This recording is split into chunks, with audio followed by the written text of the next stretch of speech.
agit déjà. Il faut seulement que celui qui le retient encore ait disparu, et alors paraîtra l'impie que le Seigneur détruira par le souffle de sa bouche et qu'il anéantira par l'éclat de son avènement. L'apparition de cet impie se fera par la puissance de Satan, avec toutes sortes de miracles de signes et de prodiges mensongers, et avec toutes les séductions de l'iniquité pour ceux qui périssent, parce qu'ils n'ont pas reçu l'amour de la vérité pour être sauvés. Aussi Dieu leur envoie une puissance d'égarement pour qu'ils croient au mensonge, afin que tous ceux qui n'ont pas cru à la vérité, mais qui ont pris plaisir à l'injustice, soient condamnés. Pour nous, frères bien-aimés du Seigneur, nous devons à votre sujet rendre continuellement grâce à Dieu, parce que Dieu vous a choisi dès le commencement pour le salut, par la sanctification de l'Esprit et par la foi en la vérité.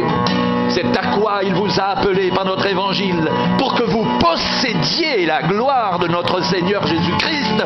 Ainsi donc, frères, demeurez fermes et retenez les instructions que vous avez reçues, soit par notre parole, soit par notre lettre. Que notre Seigneur Jésus-Christ lui-même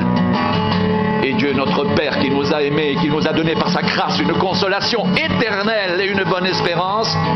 console vos cœurs et vous affermisse en toute bonne œuvre et en toute bonne parole.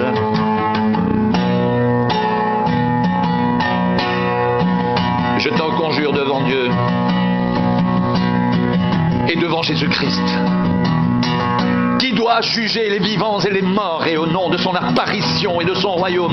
prêche la parole, insiste en toute occasion, favorable ou non, reprend, censure, exhorte avec toute douceur et en instruisant, car il viendra un temps où les hommes ne supporteront pas la saine doctrine, mais ayant la démangeaison d'entendre des choses agréables, ils se donneront une foule de docteurs selon leurs propres désirs, détourneront l'oreille de la vérité et se détourneront vers les fables.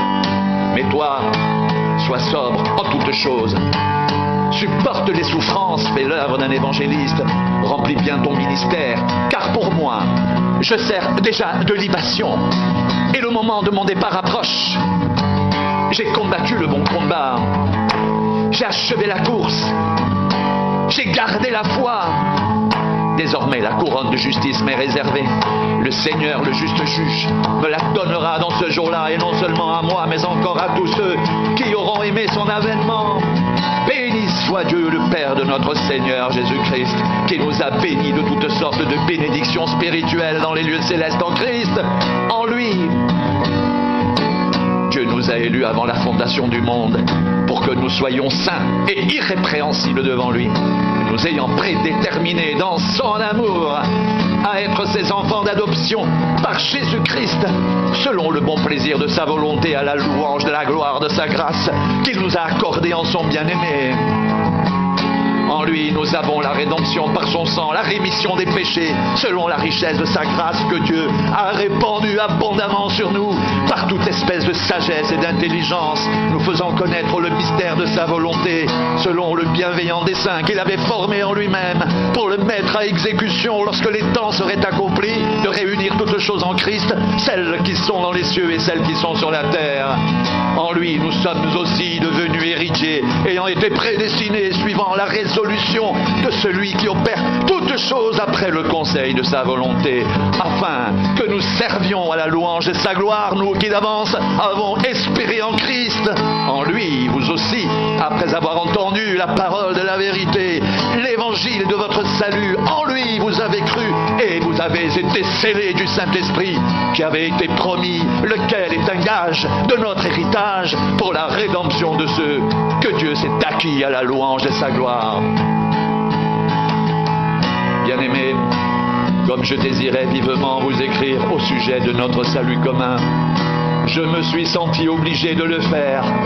afin de vous exhorter à combattre pour la foi qui a été transmise au sein une fois pour toutes. Car il s'est glissé parmi vous certains hommes dont la condamnation est écrite depuis longtemps, des impies qui changent la grâce de notre Dieu en dissolution et qui renient notre seul Maître et Seigneur Jésus-Christ.